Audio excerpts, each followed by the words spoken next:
The Legend of Sleepy Hollow.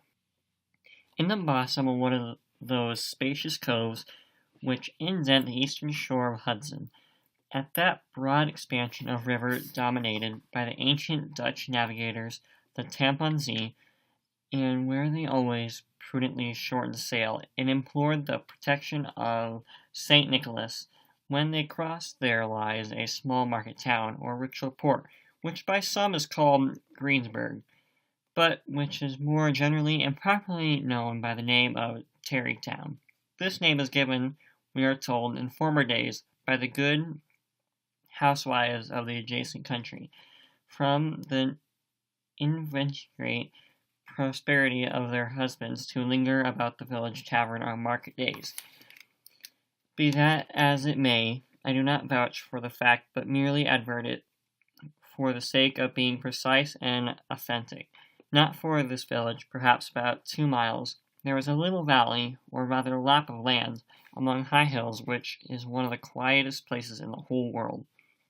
A small brook glides through it, with just a murmur enough to straw and bubble quietly by the anchor, or slowly resolving in their mimic harbor, undisturbed by the rush of passing current.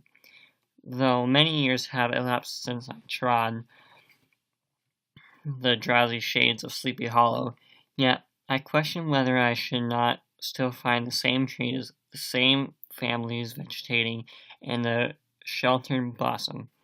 In this by nature of place, their abode in a remote period of American history, that is to say, some 30 years since a worthy right of the same Ichabod Crane, who sojourned, or, as he expressed it, tarried in the Sleepy Hollow, for purpose of instructing the children of vicinity.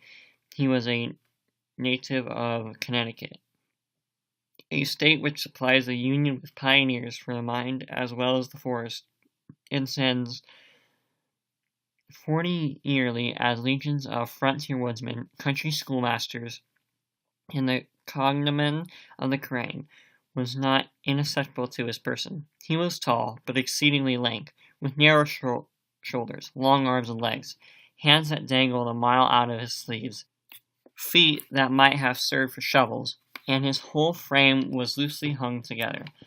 His head was small and a flat at top, with huge ears like green glassy eyes, and a long simple nose, so that it looked like a weathercock, perched upon his spindle neck, to tell which way the wind blew.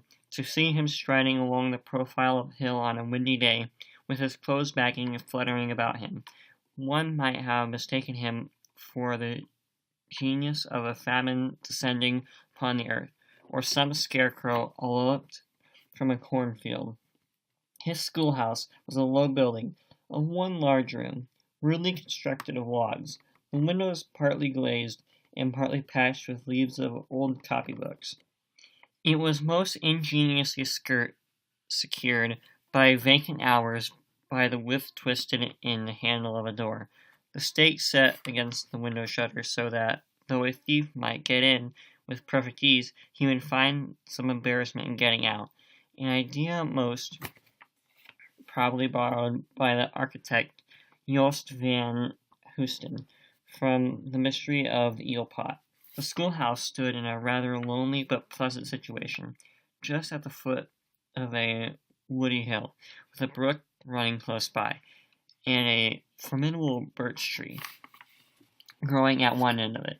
From hence, a low murmur, his pupils' voices coning over their lessons, might be heard on a drowsy summer days, like the hum of a beehive, interrupted now and then by the authoritative voice of the master, in the tone of menace or command, or, peradventure, by the appalling sound of the birch, as he urged some tardy lawyer along the flower path of knowledge. Truth to say, he was a conscientious man, and even bore in mind the golden maxim, spare the rod and spoil the child. Ichabod Crane's scholars certainly were not spoiled.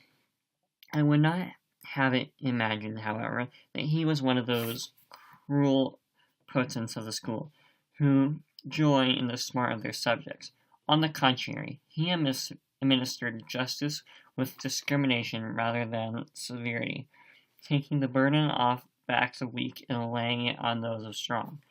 You mere punished stripling that winced at the least flourish of the rod was passed by the indulgence, but the claims of justice were satisfied by inflicting a double portion on some little tough, wrong-headed, broad-skirted Dutch urchin, whose sulk had swelled and grew dogged and sullen beneath the birch.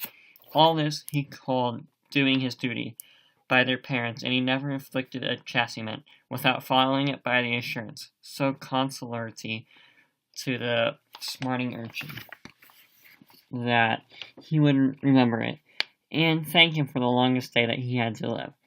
When school hours were over, he was even the companion and playmate of the larger boys, and on holiday afternoons would convey some of the smaller ones homes, who happened to have pretty sisters, or good housewives or mothers, noted for the comforts of the cupboard.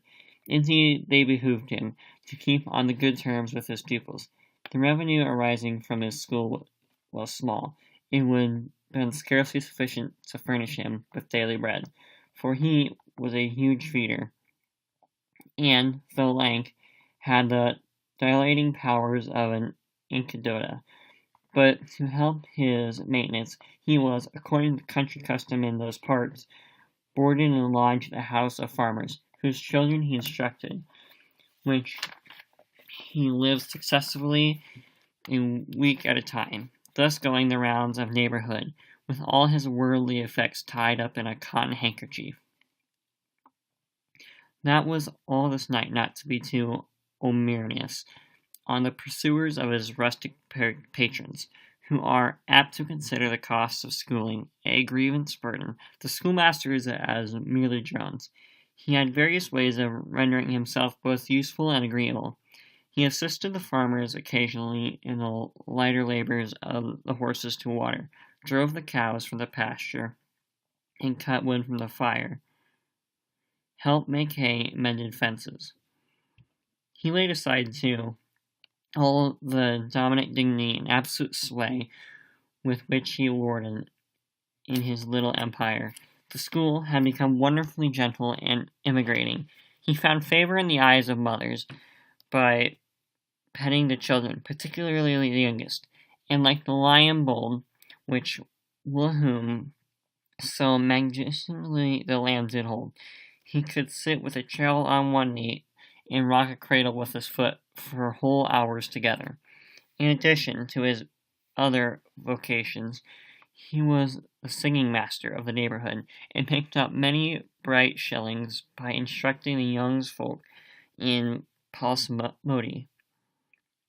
It was a matter of no little vanity to him, on Sundays, to take his station in front of the church gallery, with a band of chosen singers, where, in his own mind, he completely carried away the palm from the parson. Certain it is, his voice resounded far above all the rest of the congregation, and there are particular quaves still to be heard in that church, in which may even be heard half a mile off, quite to the opposite side of the mill pond, on a still Sunday morning, which are said to be legitimately descended from the nose of Ichabod Crane.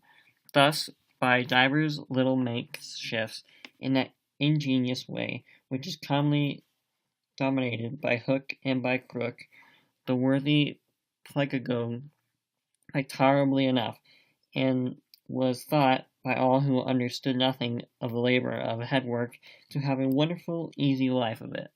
The schoolmaster is generally a man of some importance, the female circle of rural neighborhood being considered a kind of idle, gentlemanlike personage, the vastly superior taste and accomplishments to the rough country swains, and indeed inferior to learning only to the parson. His appearance, therefore, is apt to occasion some little stir at the table of a farmhouse, and the addition of a supernumerary dish of cakes or sweetmeats, or peradventure the parade of a silver teapot, or a man of letters, therefore, was particularly happy in the smiles of all the country damsels. How he would figure among them in the churchyard, between services on Sunday, gathering grapes for them from the wild vines that overrun the surrounding trees, reciting, for their amusement, all the epitaphs on the tombstones, or sauntering with a bevy of them along the banks of the adjacent mill pond, while the more bashful country bumpkins hung sheepishly back, envying his superior elegance and address. From his half-integrate life, also, he was a kind of travelling gazette, carrying the whole budget of local gossip from house to house, so that his appearance was always greeted with satisfaction. He was, moreover, esteemed by the women as a man of great erudition, for he had read several books quite through, and was perfect master of the Cotton Mathen's History of New England Witchcraft, in which, by the way, he firmly and positively believed. He was, in fact, an odd mixture of small shrewdness and simple credibility. His appearance for the marvelous, and his powers of digesting it, were equally extraordinary, and both had been increased by his residence in this spellbound region. No tale was too gross or monstrous for his capacious swallow.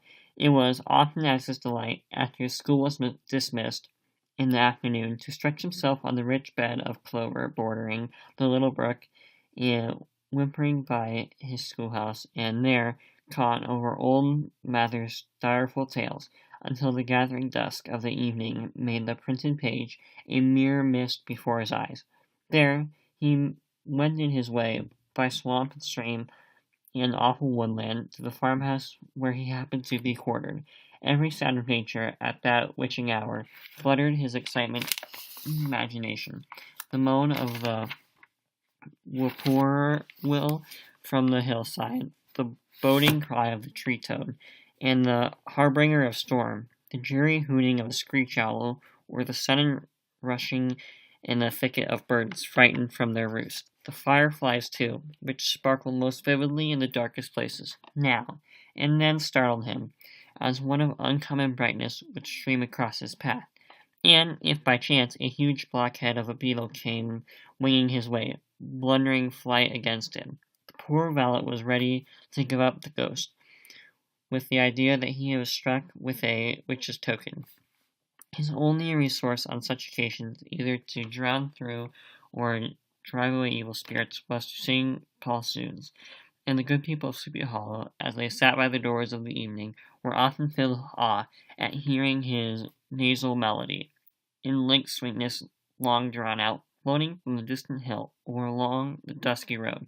Another of his sources of fearful pleasure was to pass along winter evenings with the old Dutch wives as they sat spinning by the fire, with a row of apples roasting and sputtering along the hearth, and listening to their marvelous tales of ghosts and goblins, haunted fields, haunted brooks, and haunted bridges, haunted houses, and particularly of headless horsemen, or galloping Hezen of the Hollow, as they sometimes called him.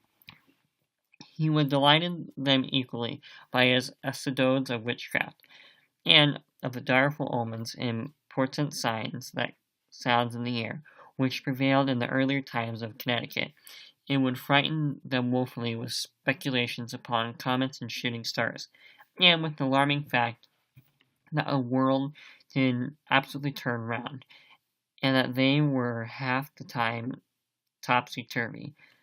And if there was a pleasure in all this, while snugly cuddling in the chimney corner of a chamber that was all of ruddy glow and crackling wood fire, and where, of course, no spectre dared to show his face, it was dearly purchased by the terrors of his subsequent walk homewards. What fearful shapes and shadows beset his path, amidst the dim, ghastly glare of shadow night.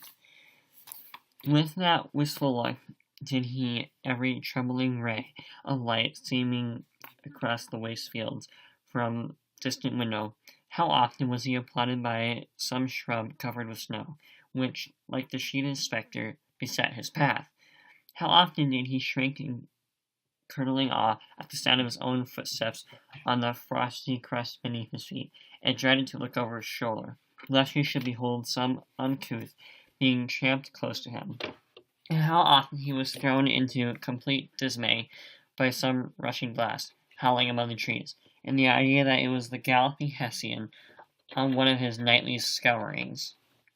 All these, however, were mere terrors of the night, phantoms of the mind that walked in darkness, and though he had seen many spectres in his time, and been more than once beset by Satan in divers shapes, in his lonely perambulations, yet daylight put an end to all these evils, and he would have passed a pleasant life of it, in despite of the devil and all his works, if his path had not been crossed by the being that causes more perplexity to the mortal man than ghosts, goblins, and the whole race of witches put together, and that was the woman. Among the musical disciples who assembled one evening in each week to receive his instructions in psalmody was Katrina van Tassel, the daughter and only child of a substantial Dutch farmer. She was a blossoming lass of fresh 18, plump as a partridge, ripe and melting and rosy-cheeked as one of her father's peaches, and universally famed, not merely for her beauty, but for her vast expectations.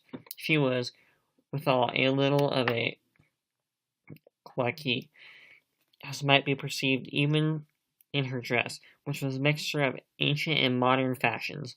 As most suited to set off her charms, she wore the ornaments of pure yellow gold, which her great-great-grandmother had brought over from Sardam, the tempting sculpture of the olden time, and withal the provocative short petticoat, to display the prettiest foot and ankle in the country round. Patricia Bond Crane had a soft and foolish heart towards the sex, and it was not to be wondered that so tempting a morsel soon found favor in his eyes, more especially after he had visited her in her parental mansion. Old Baltus Van Tassel was a perfect picture of a thriving, content, liberal-hearted farmer. He seldom, it is true, sent either his eyes or his thoughts beyond the boundaries of his own farm. But within, though everything snug, happy, and well-conditioned, he was satisfied with his wealth, but not proud of it, and piqued himself upon the hearty abundance rather than the style in which he lived. His stronghold was situated on the banks of the Hudson, in one of these green, sheltered, fertile nooks in which the Dutch farmers are so fond of nesting. A great elm tree spread its broad branches over it, at the foot of which bubbled up a spring of the softest and sweetest water, in a little well formed of a barrel, and then stoked sparkling away through the grasses to neighboring brook that bubbled along among adders and dwarf willows. Hard by the farmhouse was a vast barn, that might have served for a church, every window and crevice of which seemed bursting forth with the treasures of the farm. The flail was busy resounding within it from morning till night. Sallows and martins seemed twittering about the eaves. The rows of pigeons, some with one eye turned up, as watching the weather, some with their heads under their wings, or buried in their bosoms, and others swelling and cooing, and bowing about their dames, were enjoying the sunshine on the roof.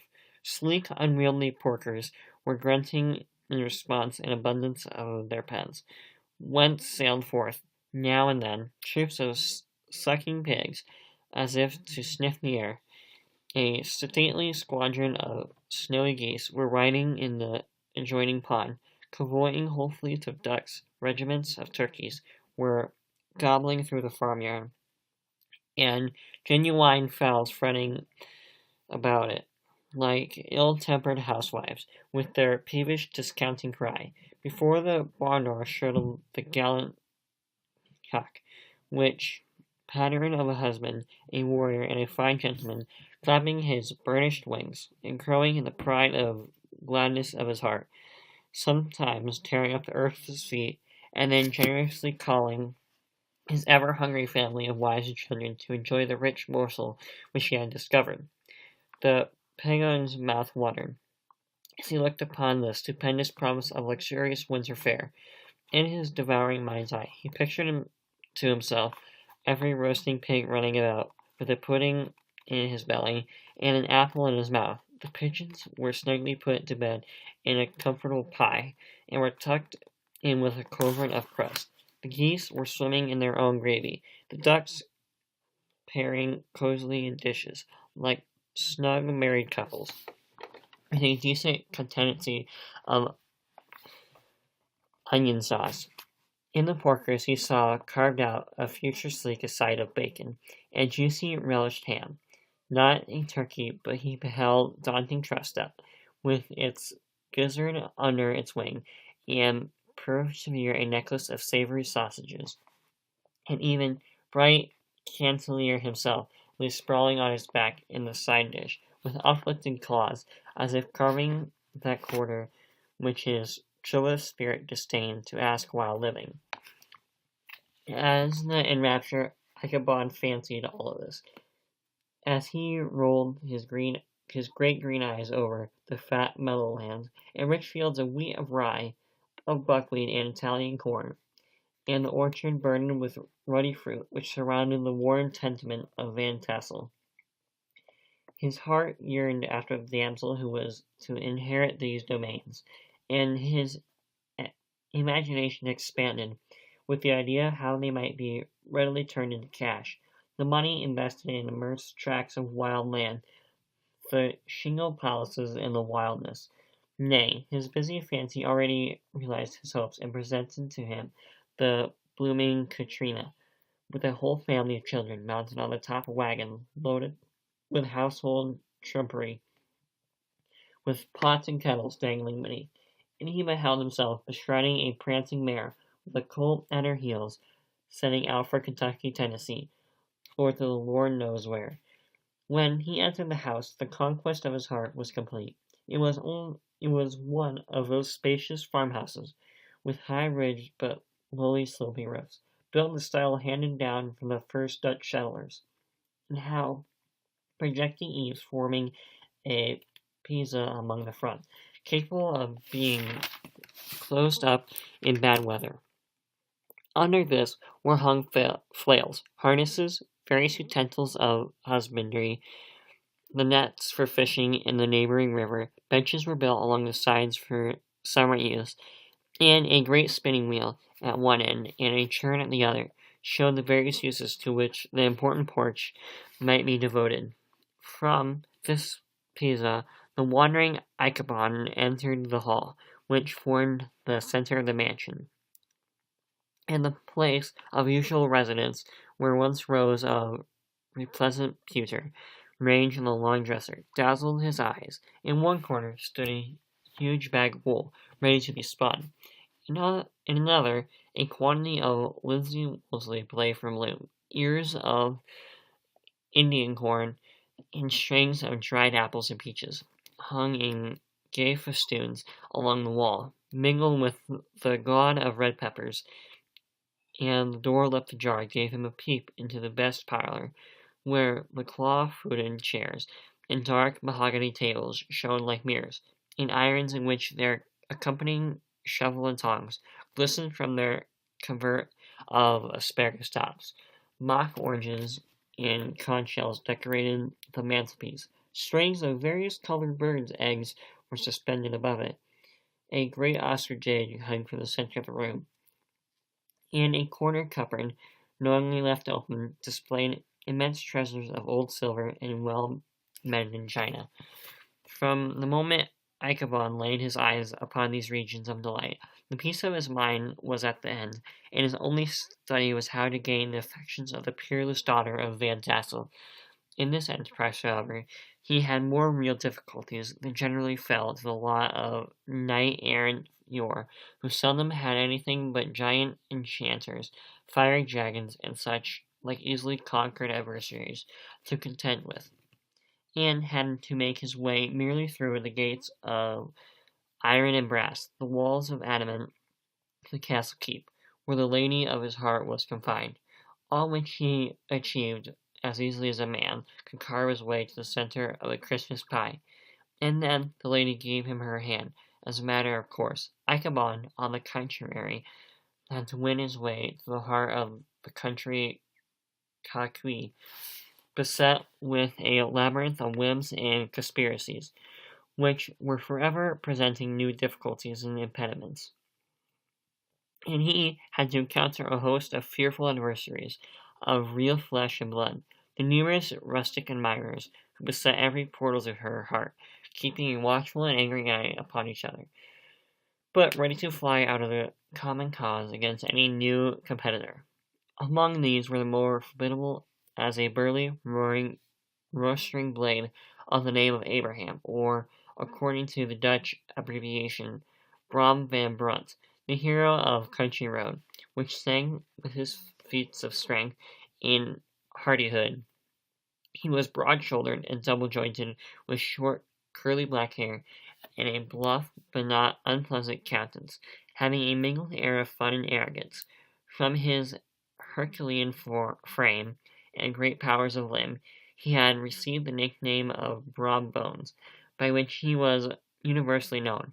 He was famed for great knowledge and skill in horsemanship, being as dexterous on horseback as a Tartar, which was foremost at all races and cockfights, and, with the ascendancy which bodily strength acquires in rustic life, was the umpire in all disputes, setting his hat on one side and giving his decisions with an air and tone admitting of no gainsay or appeal. He was always ready for either a fight or a frolic, but had more mischief than ill will in his composition, and, with all his overbearing roughness, there was a strong dash of waggish good humor at the bottom. He had 3 or 4 boon companions who regarded him as their model, and at the head of whom he scoured the country, attending every scene of feud or merriment for miles around.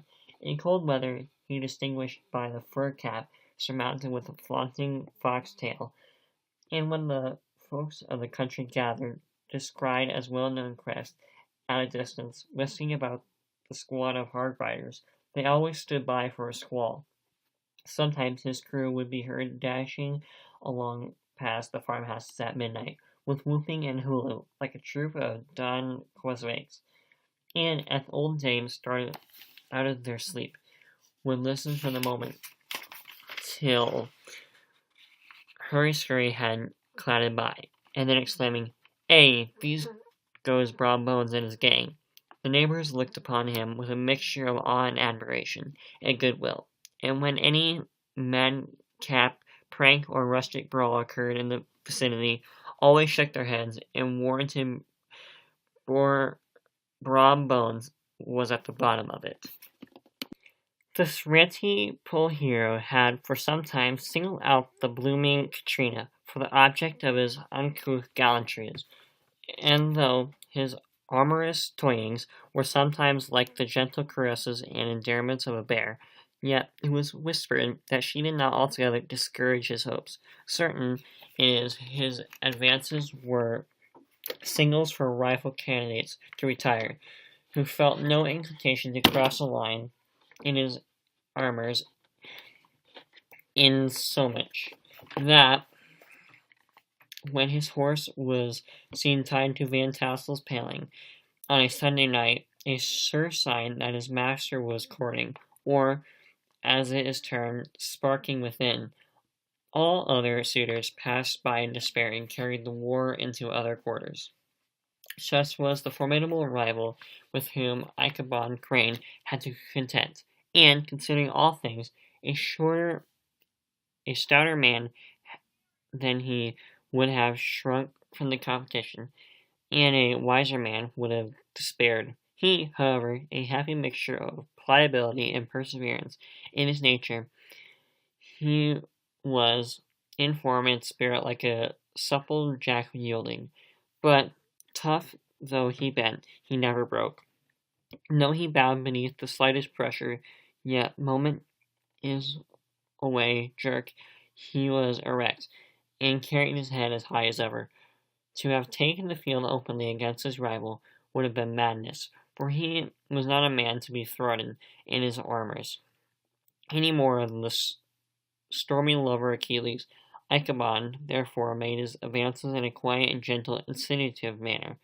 Under cover of his character of singing master, he had made frequent visits to the house of farm.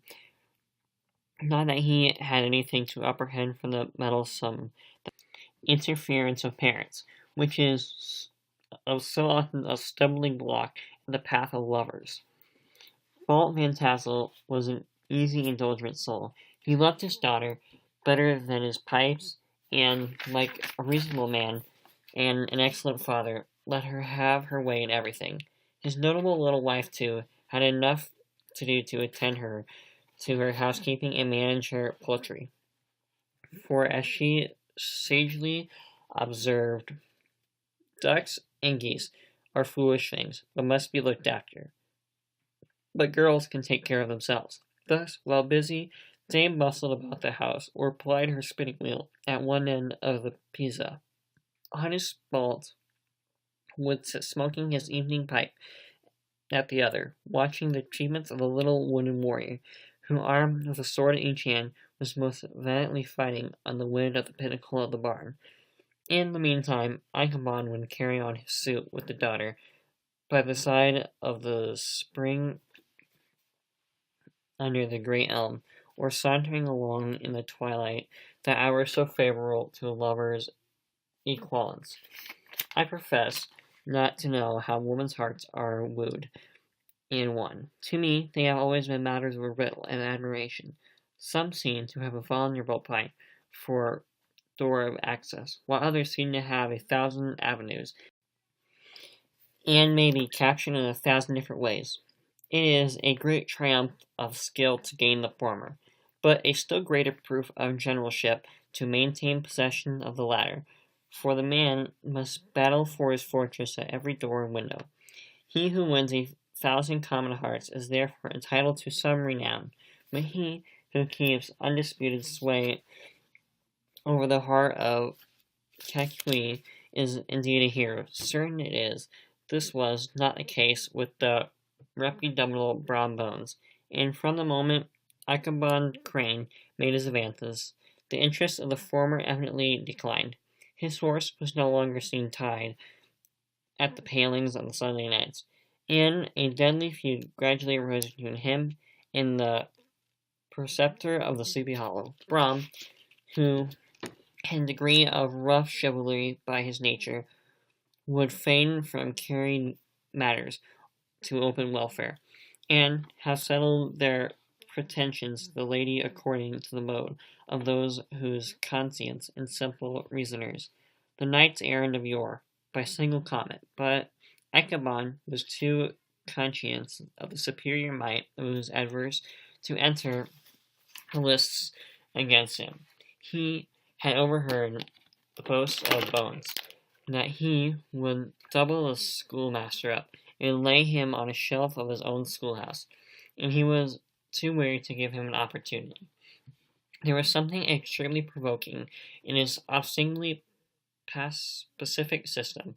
It left Brom no alternative but to draw upon the funds of rustic waggery in his disposition and to play off boorish practical jokes upon his rival. Ichabod became the object of whimsical persecution to Bones and his gang of rough riders. They harried his hitherto peaceful domains, smoked out his singing school by stopping up the chimney, broke into the schoolhouse at night in spite of his formidable fastenings of withy and window stakes, and turned everything topsy-turvy, so that the poor schoolmaster began to think all the witches in the country held their meetings there. But what was still more annoying, Brom took opportunities of turning him into ridicule in presence of his mistress, and had a scoundrel dog whom he taught to whine at the most indudorous manner, and introduced as a rival of Ichabod's, to instruct her in parsimony. It was a way matters went on for some time, without producing any material effect on the relative situation, at the deducing a material effect upon the relative situation of contending powers. On the fine autumn afternoon, Ichabod, in pensive mood, sat enthroned on the lofty stool whence he usually watched all the concerns of his little literary realm. In his hand he swayed a ferule, that spectre of despotic power, the birch of justice, reposed on 3 snails, presiding the throne, a constant terror to evildoers, while on the desk before him might be seen sundry contraband articles and prohibited weapons detected upon the persons of idle urchins, such as the half-munched apples, popkins, whirligigs, fly-cages, and whole legions of rampant little paper game cooks. Apparently, there had been some appalling act of justice recently inflicted, for his scholars were all busily intent upon their books, or slyly whispering behind them, with one eye kept upon the master, and a kind of buzzing stillness resonated throughout the schoolroom. It was suddenly interrupted by the appearance of a negro in a tow-cloth jacket and trousers, a rounded crowned fragment of a hat, like a cap of Mercury, and a mounted on back of a ragged, half-broken colt, which he managed with a rope by the way of halter. He came clattering up the school door, with the invitation of Ichabod to attend a merry-making or quilting frolic, to be held at evening at the Mahewer Van Tassel's, and having delivered his message with that air of importance and effect at fine English which a negro is apt to display on petty embassies of the kind, he dashed over the brook, and was seen scampering away up the hollow, full of importance and hurry of his mission. All was now bustle and hubbub. In the late, quiet schoolroom, the scholars were hurrying through their lessons, without stopping at trifles. Those who were nimble skipped over half with impunity, and those who were tardy had a smart application, now and then in the rear, to quicken their speed, or help them over a tall word. Books were flung aside without being put away on shelves. Inkstands were overturned, benches thrown down. The whole school was turned loose an hour before the usual time, bursting forth like a legion of young imps, yelping and racketing about the green, enjoying their early emancipation. The gallant Ichabod now spent at least an extra half hour at his toilet, brushing and furbishing up at his best, and indeed only suit of rusty black, and arranging his locks by a bit of broken looking-glass hung up in the schoolhouse, that he might make his appearance before his mistress in the true style of a cavalier. He borrowed a horse from the farmer with whom he had duplicated, a clerical old Dutchman of the name of Hans Van Ripper, and the gallant mountain issued forth, like a knight-errant in a quest of adventures. But it is meant I should, in the true spirit of romantic story, give some account of the looks and equipments of my hero and his steed. The animal he bestrode was a broken-down plough-horse that had outlived almost everything but his viciousness. He was gaunt and shagged, an ewe neck and a head like a hammer. His rusty mane and tail were tangled and knotted with burns. One eye had lost its pupil and was glaring and spectral, but the other had gleamed with genuine devil in it. Still, he must have had fire and metal in his day, if we may judge from the name he bore of Gunpowder. He had, in fact, been the favorite steed of his masters, the cleric Van Ripper, who was a furious rider, and had infused every probable some of his own spirit into the animal. For, old and broken down as he looked, there was more of a lurking devil in him than in any filly in the country. Ichabod was a suitable figure for such a steed. He rode with short stirrups, which brought the horse's knees nearly up to the pommel of the saddle. His sharp elbows stuck out like grasshoppers. He carried his whip perpetually in his hand, like a spectre, and, as his horse jogged on, the motions of his arms were not unlike the flapping of a pair of wings. A small wool hat rested on the top of his nose, for so his skinny strip of forehead might be called, and the skirts of his black coat fluttered out almost to the horse's tail, such as the appearance of Ichabod and his steed, as he shambled out of the gate of Hans Van Ripper, and it was altogether such an apparition as is seldom to be met with broad daylight. It was, as I have said, the fine autumn day, and the sky was clear and serene. The nature wore that rich and golden livery which he always associated with the ideas of abundance. The forests had put on their somber brown and yellow, while some trees of the tenderer kind had been nipped by the frosts into brilliant dyes of orange, purple, and scarlet. Streaming flies of wild ducks began to make their appearance high in the air. The bark of the squirrel might be heard from the groves of beech and hickory nuts, and the pensive whistle of the quail at intervals from the neighboring stubble field. The small birds were taking their farewell banquets. In the fullness of their revelry, they fluttered chirping and frolicking from bush to bush and tree to tree, capricious from every profusion and variety among them. There was the honest cock robin, the favorite game of stripling sportsmen, with its loud, quarrelsome notes, and the twittering blackbirds flying in sable clouds, and the golden-winged woodpecker, with his crimson crest, his broad black garret, and splendid plum, and the cedar bird, with its red-tipped wings and yellow-tipped tail, and its little monotero cap of feathers, and the blue jay, that noisy coxcomb, in his gay light blue coat and light underclothes, screaming and chattering, nodding and bobbing and bowing, and pretending to be on good terms with every songster of the grove. As Ichabod jogged slowly on his way, his eyes ever open to every symptom of clarity abundance, ranged with delight over the treasures of jolly autumn.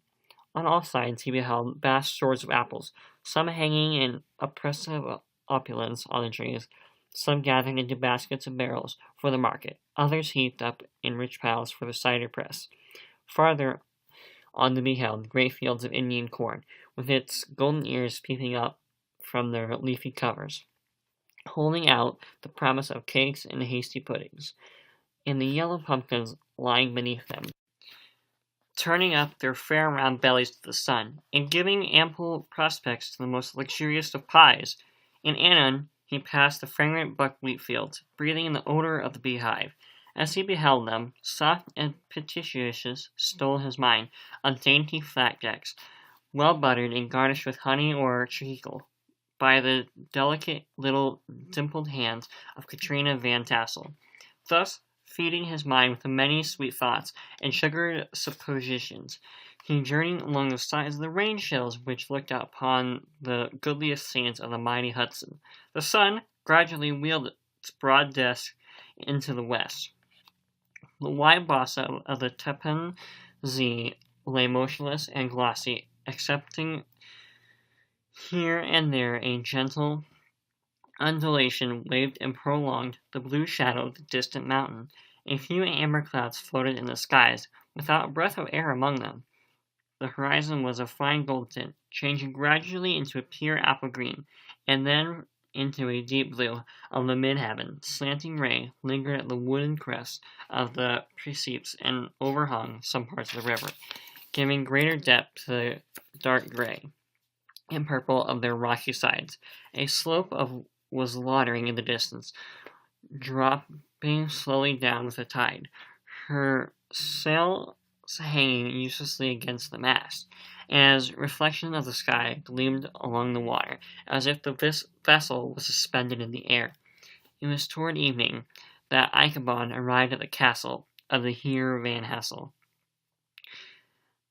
that which he found thronged with the pride and flower of the adjacent country, old farmers, a spare leathern-faced race, in homespun coats and breeches, blue stockings, huge shoes, magnificent pewter buckles, the brisk, withered little dames with close crimped hats, long-waisted and short gowns, homespun petticoats with scissors and pincushions, and gay calico pockets hanging on the outside. Buxom lasses, almost as antiquated as their mothers, excepting wear a straw hat, a fine ribbon, or perhaps a white frock, gave symptoms of city innovation. The sons, in short, square skirted coats, with rows of stupendous brass buttons, and their hair generally queued in the fashion for times, especially if they could procure an eel skin for the purpose, it being esteemed throughout the country as a potent nourisher and strengthener of the hair.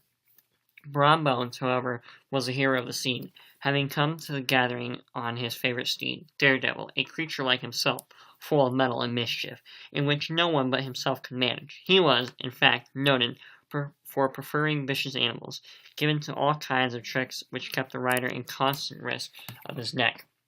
For he held a trackable, well-broken horse as unworthy of a lad of spirit. Fain would I pause to dwell upon the world of charms that burst upon the enraptured gaze of my hero, as he entered the state parlor of Van Tassel's mansion, not those of the bevy of buxom lasses, with their luxurious display of red and white, but the ample charms of the genuine Dutch country tea table. In the stupendous time of autumn, such heaped up platters of cakes of various and most indescribable kinds, known only to experienced Dutch housewives. There was the doughy donut, the tender oily coke, and the crisp and crumbling cruller, sweet cakes and short cakes, ginger cakes and honey cakes, the whole family of cakes.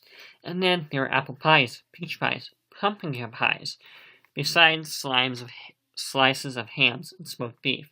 Moreover, delectable dishes of preserved plums and peaches and pears and quinces, not to mention the broiled shad, roasted chickens, together with bowls of milk and cream, all mingled hibble-jibblely, pretty much as I have enumbred them, with the motherly teapot sending up its clouds of vapor from the mists. Heaven bless the mark.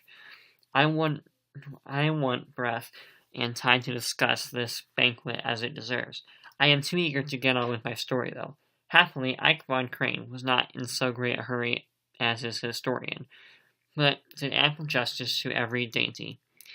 He was a kind and thankful creature, whose heart, dilated in prostration to his skin, was filled with good cheer, and whose spirits rose with eating as men's do with drink. He could not help to rolling his large eyes around him as he ate, and chuckled with the possibility that he might one day be lord of all this scene of almost unimaginable luxury and splendor. Then he thought how soon he'd turn his back upon the old schoolhouse, snap his fingers in the face of Hans Van Ripper, and every other niggardly patron, and kick any initiable plague-dough out of the doors that would dare to call him comrade. Old Baltus Van Tassel moved about among his guests, with a face dilated with content and good humor, round and jolly as the harvest moon. His hospitable attentions were brief, but expressive, being confined to a shake of the hand, a slap on the shoulder, a loud laugh, and a pressing invitation to fall to or help themselves. And now, the sound of music from the room or hall summoned to the dance. The musician was an old, gray-headed Negro, who had been the itinerant orchestra of the neighborhood for more than a half century. His instrument was as old a matter as himself. The great part of the time he scraped on 2 or 3 strings, accompanying every movement of the bow with a motion of the head, bowing almost to the ground, and stamping with his foot whenever a fresh couple were to start. Ichabod prided himself on his dancing as much as upon his vocal powers. Not a limb nor a fibre about him was idle, and to have seen his loosely hung frame in full motion and clattering about the room, you would have thought Saint Biddus himself had blessed the patron of the dance, was figuring before you in person. He was the admiration of all the Negroes, who, having gathered of all ages and sizes from the farm and neighborhood, stood forming a pyramid of shining black faces at every door and window, gazing with delight at the scene, rolling their white eyeballs and showing grinning rows of ivory from ear to ear. How could the flagger of urchins be otherwise than animated and joyous? The lady, his heart was his partner in the dance, smiling graciously in reply to his amorous oglings, while Brom Bones, sorely smitten with love and jealousy, sat brooding by himself in one corner. When the dance was at an end, Ichabod was attracted to a knot of sager folks, who, with old Van Tassel, sat smoking at one end of the Pisa, gossiping over former times and drawing out long stories about the war. This neighborhood, at the time of which I am speaking, was one of whose highly favored places, which about the Chronicle of Great Men, the British and the American line, had run near it during the war. It had, therefore, been the scene of marauding and infested with refugees, cowboys, and all other kinds of border chivalry. Just sufficient time has elapsed to enable each storyteller to dress up his tale with a little of becoming fiction, and in indistinguishableness of his recollection, to make himself the hero of every exploit. There was the story of Dauphin Martin, a large blue-bearded Dutchman who had nearly taken a British fridge with the old iron 9-pounder from the mud breastwork, only that his gun burst at the sixth discharge, and there was an old gentleman, who shall be nameless, being too rich a menhiir to be lightly mentioned, who, in the battle of White Plains, being an excellent master of defense, parried a musket ball with a small sword, insomuch that he absolutely felt a whiz round the blade, and glanced off the hill, in proof of which he has ready at the time to show the sword, with the hill a little bent. There were several more that had been equally great in the field, not one whom was persuaded that he had a considerable hand in bringing the war to a happy termination. But all these were nothing to tales of ghosts and apparitions that succeeded.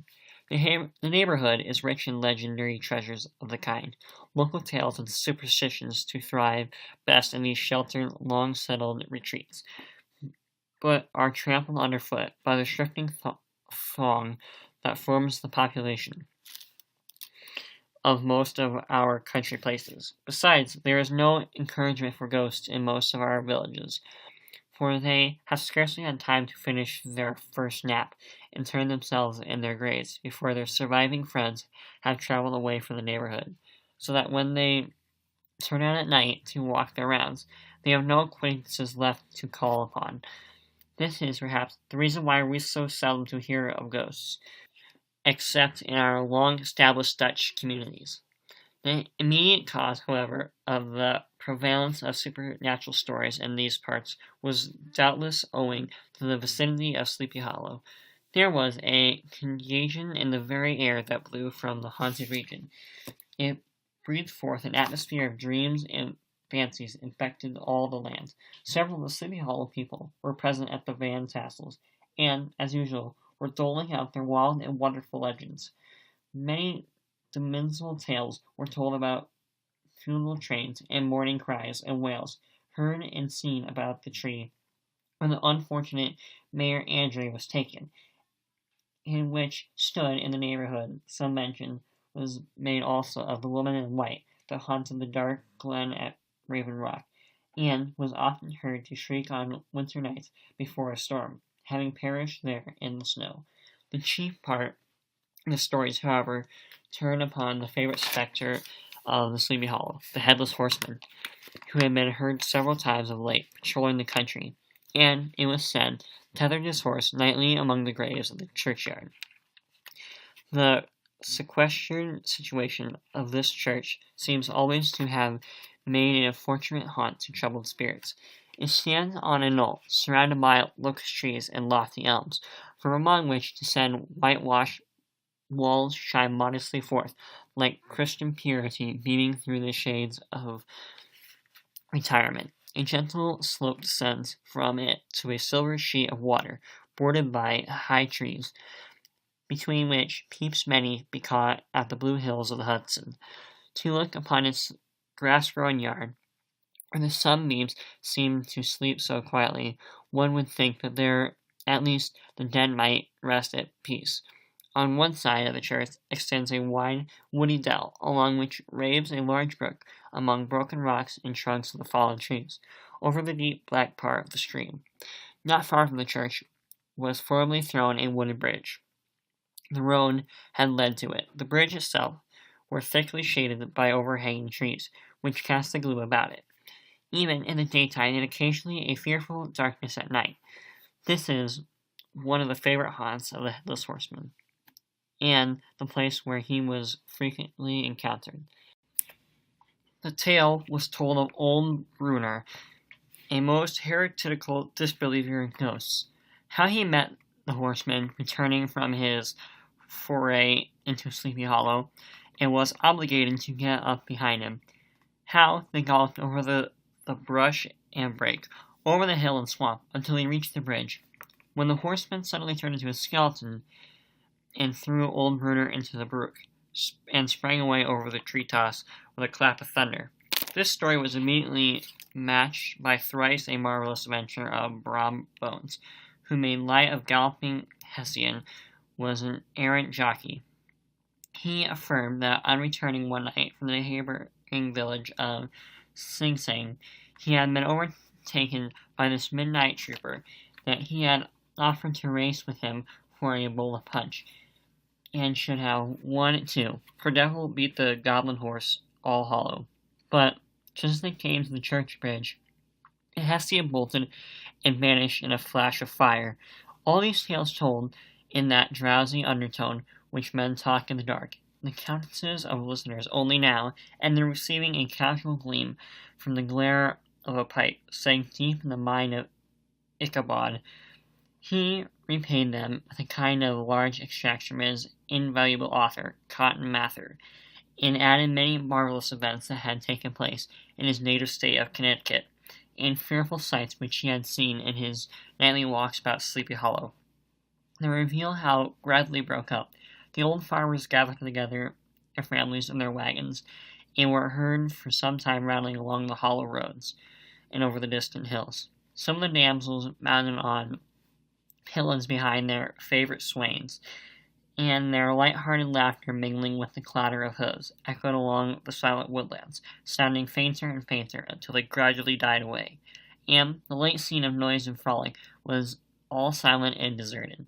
Ichabod only lingered behind, according to the custom of country lovers, to have a tete-a-tete with the heiress, fully convinced that he was now on the high road to success. What passed at his interview I will not pretend to say, for in fact I do not know. Something, however, I fear me, must have gone wrong, for he certainly sallied forth, after no very great interval, with an air quite desolate and chopfallen. Oh, these women! Can that girl have been playing off on her coquettish tricks? Was her encouragement of the poor pedagogue of the mere sham to rescue her conquest of his rival? Heaven only knows, not I. Let it suffice to say, Ichabod stole forth with the air of one who had been sacking a hen roast, rather than the fair lady's heart, without looking to the right or left to notice the scene of rural wealth on which he had so often gloated. He went straight to the stable, and with several heavy cuffs and kicks, roused his steed, almost uncourteously, from the comfortable quarters in which he was soundly sleeping, dreaming of mountains of corn and oats, and whole valleys of timothy and clover. It was the very witching time of night, and Ichabod, heavy-hearted and crestfallen, pursued his travel homewards, along the sides of lofty hills which rose above Tarry Town, in which he had traveled so cheerily in the afternoon. The hour was as dismal as himself. Far below him, the Tappan Zee spread its dusky and indistinct wastes of water, with here and there the tall mast of a sloop riding quietly at anchor under the land. In the dead hush of night, he could even hear the barking of the watchdog from the opposite shore of the Hudson, but it was so vague and faint as only to give an idea of his distance from the faithful companion of man. Now and then, too, the long-drawn crowing of a cock, accidentally awakened, would sound far, far off, from some farmhouse away along the hills, but it was like a dream sound in his ear. No signs of life occurred near to him, but occasionally the melancholy chirp of a cricket, or perhaps the gurgled twang of a bullfrog, from the neighboring marsh, as if sleeping uncontrollably and turning suddenly in its bed. All the stories of ghosts and goblins that he had heard in the afternoon now came crowding upon his recollections. The night grew darker and darker. Stars seemed to sink deeper in the sky. The driving clouds occasionally hid them from the sight. He had never felt so lonely and dismal. He was, moreover, approaching the very place where many of the scenes of his ghost stories had been laid. The road stood an enormous tulip tree, which towered like a giant above all the other trees of the neighborhood, and formed a kind of landmark. Its limbs were garlanded and fantastic, large enough to form trunks for ordinary trees, twisting down almost to the earth, rising again into the air. It was connected with the tragical story of the unfortunate Andre, who had been taken prisoner hard by. It was universally known by name of Mere Andre's tree. The common people regarded it with a mixture of respect and superstition, partly out of sympathy for the fate of its ill-starred namesake, and partly from the tales of strange sights and doleful lamentations told cornering it.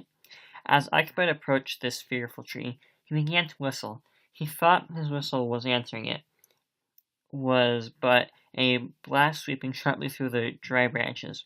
As he approached a little nearer, he thought he saw something white hanging in the midst of the trees. He paused and ceased whistling, but looking more narrowly, perceived that it was a place where the tree had been scathed by lightning, and the white wood laid bare. Suddenly he heard a groaning, and his teeth chattered, and his knees smote against the saddle. It was but the rubbing of one huge bow upon another, as they were swaying about by the breeze.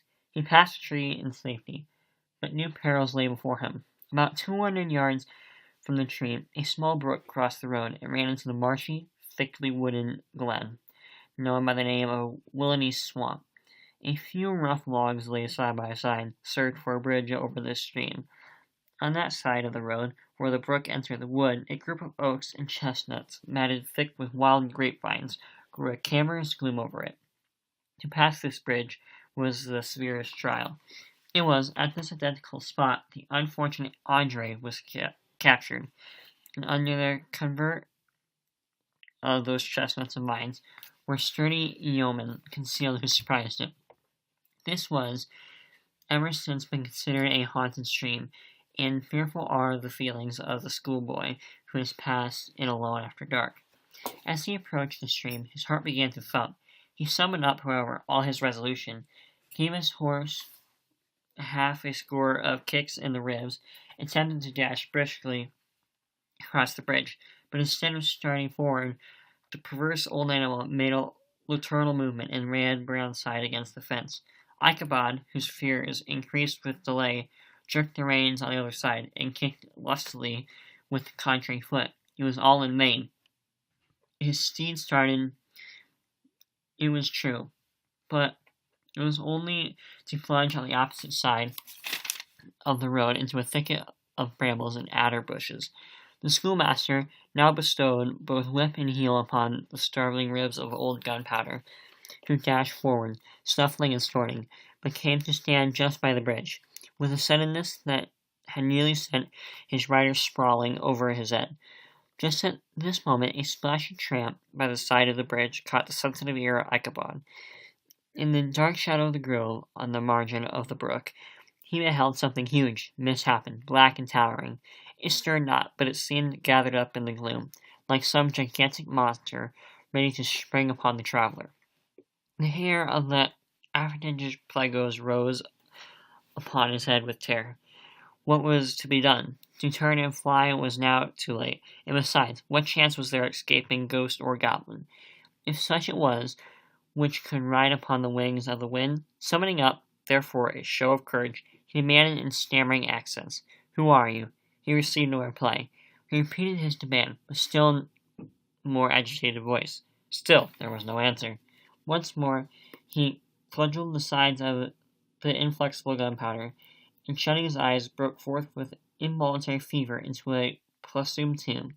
Just then the shadowy object of alarm put itself in motion, and, with a scramble and a bound, stood at once in the middle of the road.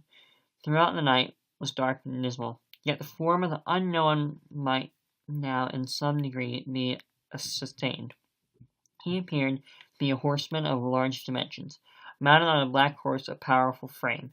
He made no affability or sociability, but kept aloft on one side of the road, jogging alone over the blind side of Gunpowder, who now got over his fright and waywardness.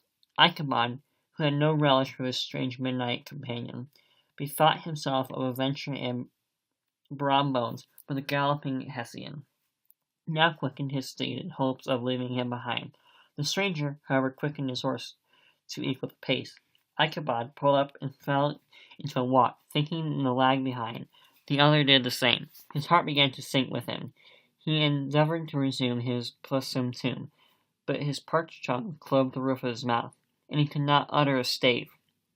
There was something in the moody and dogged silence of his perticious companion that was mysterious and applauding. It was soon fearfully accounted for. On mounting a rising ground, which brought the figure of his fellow traveler in relief against the sky, gigantic in height and muffled in a cloak, Ichabod was horror-struck on perceiving that he was headless, but to his horror was still more increased on observing that the head, which should have rested on his shoulders, was carried before him on the pommel of the saddle. His terror rose to desperation. He rained a shower of kicks and blows upon Gunpowder, hoping by the sudden movement to give his companion the slip, but the spectre started full jump with him. Away they dashed, through the thick and thin, stones flying, sparks flashing at every bound. Ichabod's lank body away over his horse's head, with the eagerness of his flight. They had now reached the road which turns off to Sleepy Hollow, but Gunpowder, who seemed possessed with a demon, instead of keeping up it, made an opposite turn and plunged headlong downhill to the left. This road leads through the sandy hollow, shaded by trees for about a quarter of a mile, where it crosses the bridge, famous in goblin story, and just beyond swells the green knoll, at which stands the whitewashed church. As yet the panic of the steed had given his unskilled rider an apparent advantage in the chase, but just as he had got halfway through the hollow, the girths of the saddle gave way, and he felt it slipping from underneath him. He seized it by the pommel and endeavored to hold it firm, but in vain, and just in time to save himself by clasping old Gunpowder round the neck, when the saddle fell to the earth and he heard it trampled underfoot by his pursuer. For a moment the terror of Hans Van Ripper's wrath passed across his mind, for it was his Sunday saddle. It was no time for petty fears. The goblin was hard on his haunches, the unskilful rider that he was. He had much to do to maintain his seat, sometimes slipping on one side, sometimes on another, and sometimes jolting on the high ridge of his horse's backbone, with a violence that he feared only would cleave him asunder. An opening in the trees cheered him. The hopes that the church bridge was at hand. The wavering reflection of the silver star in the bosom of the brook told him that he was not mistaken. He saw the walls of the church dimly glaring under the trees beyond. He recollected the place where Brom Bones' ghostly competitor had disappeared. If I can but reach that bridge, thought Ichabod, I am safe. Just then he heard the black steed panting and blowing close behind him. He even fancied that he felt his hot breath. Another convulsive kick in the ribs, and old Gunpowder sprang upon the bridge. He thundered over the resounding planks, and gained the opposite side, and now Ichabod cast a look behind to see if his pursuer should vanish. According to the rule, in a flash of fire and brimstone, just then he saw the goblin rising in his stirrups, and, in the very act of hurling his head at him, Ichabod entered to dodge the horrible missile, but too late, and encountering his cranium. With a tremendous crash, he was tumbled headlong into the dust, and gunpowder, the black steed, and the goblin rider passed by like a whirlwind. The next moment, the old horse was found without his saddle, and with the bridle under his feet, soberly cropping the grass at his master's gate. Ichabod did not make his appearance at breakfast. Dinner hour came, but no Ichabod. The boys assembled at the schoolhouse, and strolled idly about the banks of the brook, but no schoolmaster. Hans Van Ripper now began to feel some uneasiness about the fate of poor Ichabod and his saddle. An inquiry was set on foot, and after diligent investigation, they came upon his traces in one part of the road leading to the church, found the saddle trampled in the dirt, tracks of horses' hoofs deeply dented in the road, and evidently at a furious speed, were traces to the bridge, beyond which, on the bank of a broad part of the brook, where the water ran deep and black, found the hat of the unfortunate Ichabod, and close behind it a shattered pumpkin. The brook searched, but the body of the schoolmaster was not to be discovered. Hans Van Ripper, an executor of his estate, examined the bundle, which contained his worldly efforts. They considered 2 shirts and a half, 2 socks for the neck, a pair of 2 or worse stockings, an old pair of customary small clothes, a rusty razor, a book of Paul's tunes, full of dog's ears, and broken pitch pipe.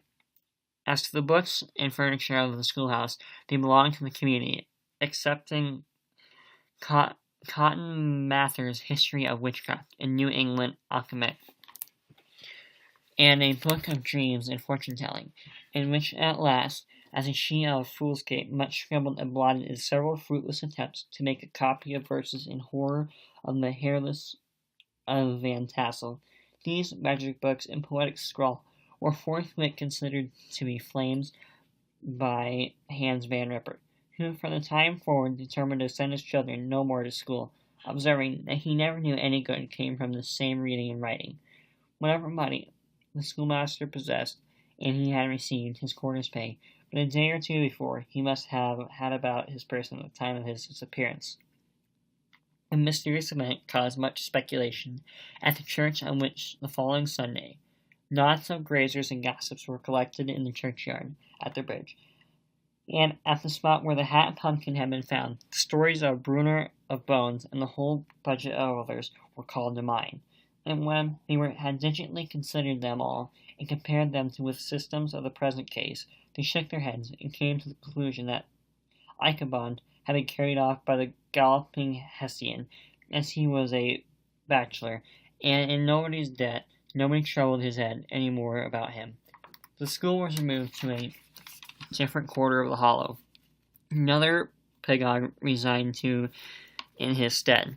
It is true, an old farmer, who had been down to New York on a visit several years after, and from his account of the ghostly adventure was received, brought home intelligence that Ichabod Crane was still alive, and that he had left the neighborhood, partly through fear of the goblin and the Hans Van Ripper, and partly in mortification at having been suddenly dismissed by the heiress, that he had changed his quarters to a distant part of the country, and kept school and study law at the same time, and had been admitted to the bar, turned politician, electioneer, written for the newspapers, and finally had been made justice to the 10-pound court. Brom Bones, too, who shortly after his rival's disappearance conducted the blooming Katrina in triumph to the altar, was observed to look exceedingly knowing whenever his story of Ichabod was related, and always bursting into a hearty laugh at the mention of the pumpkin, which led some to suspect that he knew more about the matter than he chose to tell. The old country wives, however, who are the best judges of these matters, maintain to this day that Ichabod was spirited away by the supernatural means, and it was a favorite story often told about the neighborhood round the winter evening fire. The bridge became more than ever an object of superstitious awe, but many be the reason why the road had been altered of late years, so as to approach the church by the border of the mill pond. The schoolhouse, being deserted, soon fell to decay, and was reported to be haunted by a ghost of an unfortunate pedagogue, and the ploughboy, wandering homeward of a still summer evening, was often fancied his voice at a distance, chanting of a melody Paul's tune, among the tranquil solitudes of Sleepy Hollow. The End.